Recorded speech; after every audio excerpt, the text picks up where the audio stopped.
मेरे प्रिय बच्चे, आज तुम्हें यह संदेश बहुत ही खास कारणों से मिल रहा है।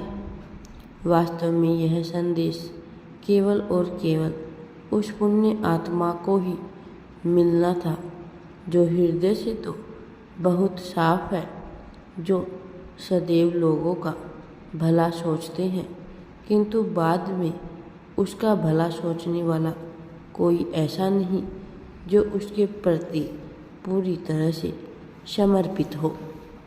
और ऐसी ही दिव्य आत्मा की सहायता के लिए बहुत से देवदूतों ने अपनी सहमति जताई है, अपना प्रस्तुतिकरण दिखाया है, ताकि ऐसे दिव्य आत्मा की भली भांति सहायता हो सके। और आज जब यह तुम्हारी नज़रों के सामने आया है तो निश्चित तौर पर यह प्रमाणिकता है कि तुम ही वह पुण्य आत्मा हो जिसके लिए नियति ने यह रचना रची है। इसीलिए मेरे प्रिय बच्चे, तुम बहुत ही सौभाग्यशाली हो कि तुम्हें यह संदेश प्राप्त हुआ। अब तुम्हें ऐसा कुछ ऐसा है जो सदियों से दबा हुआ था, एक जिसके उजागर होते ही तुम्हारी जिंदगी में समृद्धि और संपन्नता आ जाएगी, जिसके उजागर होते ही तुम्हारा भविष्य उज्जवल हो उठेगा, तुम्हारा जीवन महक उठेगा और रोशनी की ऐसी लहर दौड़ेगी कि तुम प्रसन्नता से फूले नहीं समाओगे। अब समय आ गया है कि तुम्हारे जीवन में उस जीत को प्रदान कर दिया जाए, प्रगति की वह रूपरेखा तुम्हें भेज दी जाए। मेरे प्रिय बच्चे, इस समय को अपने आप से दूर ना जाने दो। प्रेम की जिस अभिलाषा में तुम अब तक तड़पते आए थे, अब उस प्रेम की भी पूर्ति होने वाली है। अब तुम्हारे जीवन से वह सभी कष्ट हटने वाले हैं जिन्हें तुम्हें घेर रखा था। यह समय वास्तव में कष्ट सहने का नहीं है, यह समय वास्तव में चिंताग्रस्त होने का नहीं है, बल्कि सभी चिंताओं का त्याग कर एक नए जीवन की, एक नए आयाम में, एक नई आवृत्ति में जीवन को जीने का समय है। यह वास्तव में तुम्हारी प्रगति का समय है। मनुष्य के जीवन में कई बार ऐसे अवसर आते हैं जब वह प्रगति की राह पर आगे बढ़ सकता है। वास्तव में यह चुनाव का मुद्दा होता है कि वह क्या चुनता है, क्योंकि निरंतर अवसर पड़ रहे हैं, किंतु मनुष्य यदि प्रगति के मार्ग का चयन ही करेगा तो कोई चाहकर भी उसे प्रगति के मार्ग पर अग्रसर नहीं कर पाएगा। तुम्हारे जीवन में बहुत सी दुविधाएं आई हैं जिनसे तुम घिरे रहे हो।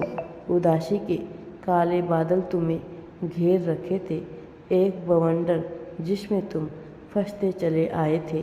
लेकिन अब समय इन सब से उठकर प्रगति की रूपरेखा को तय करने का है।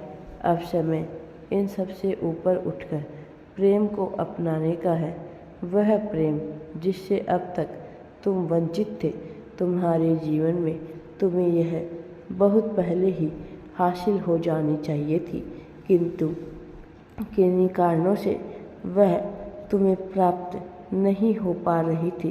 किन्हीं कारणों से तुम उनसे वंचित रह गए थे। अब वंचित होने का समय नहीं है, वास्तव में अब तुम्हारे लिए आगे बढ़ने का समय है। अब तुम्हारे लिए जीत को अपनाने का समय आ चला है। मेरे प्रिय बच्चे, इसी क्षण अपनी जीत की पुष्टि करो। यह पुष्टि करो कि मैं जीत रहा हूँ। इस बात को लिखना बिल्कुल भी ना भूलना और मेरे इस संदेश में अंत तक बने रहना, ताकि तुम इसकी ऊर्जा से समाहित होकर संकेतों को पहचान कर प्रगति की राह पर आगे बढ़ते रहो। मेरे प्रिय बच्चे, और इसकी गहराई में उतरकर इसकी ऊर्जा को महसूस करो। मनुष्य के जीवन में जब दुविधाएं की घड़ी आती है तब वह बेचैन हो उठता है और यह दर्शाता है कि उसका ईश्वर के प्रति जरा भी विश्वास नहीं है। वह भयभीत हो उठता है और जिस मनुष्य के भीतर भय बसता है उसके भीतर मेरा वास वास्तव में हो ही नहीं सकता। मेरे प्रिय बच्चे, यह बहुत ही दिव्य संदेश है। मेरे प्रिय बच्चे, अगर तुम भयभीत होंगे तो तुम्हारे हृदय में भय का ही स्थान होगा। मेरा कैसे हो सकता है? अब तुम्हारे जीवन में चमत्कार की घड़ियाँ घटने वाली है। मेरे प्रिय, अब तुम्हारे जीवन में चमत्कार ही चमत्कार होंगे। जीवन में बहुत ही सकारात्मक बदलाव होने वाले हैं।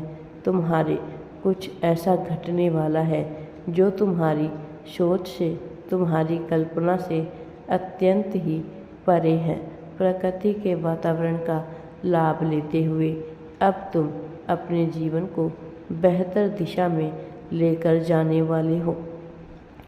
अब समय हो चला है जब तुम्हारे जीवन की रूपरेखा को बदल दिया जाए। मेरे प्रिय बच्चे, तुमने काफ़ी प्रतीक्षा कर ली है, बहुत परीक्षाएं भी दी है। अब तुम्हारी परीक्षाओं के दौर का अंत हो चला है। अब वह सारी समस्याएं खत्म होने वाली है जो भी तुम्हें पूरी तरह से घेरे हुई थी, और ऐसा होना अत्यंत ही आवश्यक है क्योंकि यह प्रकृति संतुलन के नियम पर चलती है। यहाँ प्रत्येक चीज़ संतुलन के आधार पर ही चलता है। यदि समुद्र का जल वाष्पित होकर सूर्य की ऊर्जा में समाहित होता है, यदि वह बादल बनता है तो अंततः वही वर्षा बनकर उसी समुद्र को भरने का कार्य करता है। यही नियम मनुष्य की क्रिया पर भी लागू होता है। यही नियम मनुष्य के विचारों पर भी लागू होता है। किसी भी जीव का जीवन इन नियमों से वंचित नहीं है, फिर चाहे वह कितना ही सूक्ष्म जीव हो या फिर अत्यंत ही विशाल जीव हो। यह तुम्हारे जीवन पर हर समय कार्य कर रहा होता है। इसीलिए तुम्हें यह समझना चाहिए कि तुम जो भी क्रिया कर रहे हो, प्रतिक्रिया स्वरूप में तुम्हारे जीवन में भी वह घटना घटने ही वाली है। तुम जो भी विचार कर रहे हो वह प्रतिक्रिया स्वरूप में तुम्हारे जीवन में घट कर रहेगी। मेरे प्रिय बच्चे, इसीलिए तुम्हारे विचार जितने ज़्यादा नकारात्मकता से भरे रहेंगे, जितने ज़्यादा संशय से भरे होंगे, जितने ज़्यादा संदेह होगा तुम्हारे विचारों में, उतने ही ज़्यादा मात्रा में तुम्हारे जीवन में संदेह की, संशय की और सकारात्मक नहीं नकारात्मक परिस्थितियाँ उत्पन्न होने लगेगी। इसीलिए जितना ज़्यादा हो सके अपने विचारों को सकारात्मक परिस्थितियों से भर दो। मेरे प्रिय, अपनी संगति को ऐसे लोगों के साथ रखो जो तुम्हारे विचारों में सकारात्मकता का संचार करें, जो तुम्हारे भीतर आत्मविश्वास को बढ़ाने का कार्य करें, जो तुम्हारे भीतर संदेह उत्पन्न ना करे, जो तुम्हें असुरक्षा की भावना से ग्रसित ना करे। मेरे प्रिय बच्चे, यह तुम्हारे लिए अत्यंत आवश्यक है क्योंकि यह तुम्हें संदेह की परिस्थितियों से भरा जाएगा।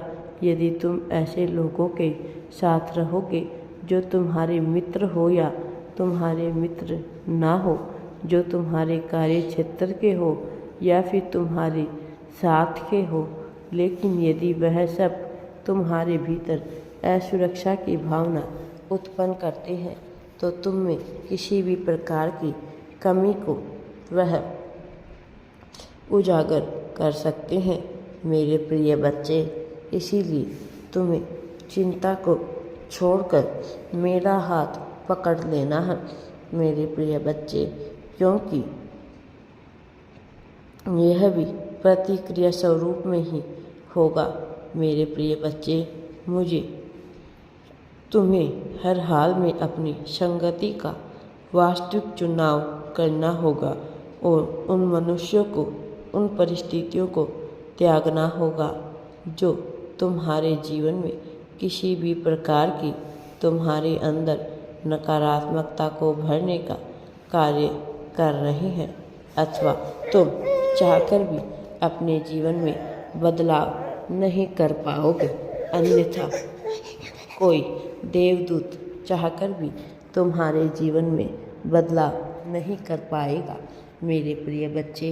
इसीलिए अब तुम्हें स्वयं चुनाव करना है कि तुम क्या चाहते हो। राधे राधे जी। वीडियो पसंद आए तो लाइक, शेयर एंड चैनल को सब्सक्राइब ज़रूर करें।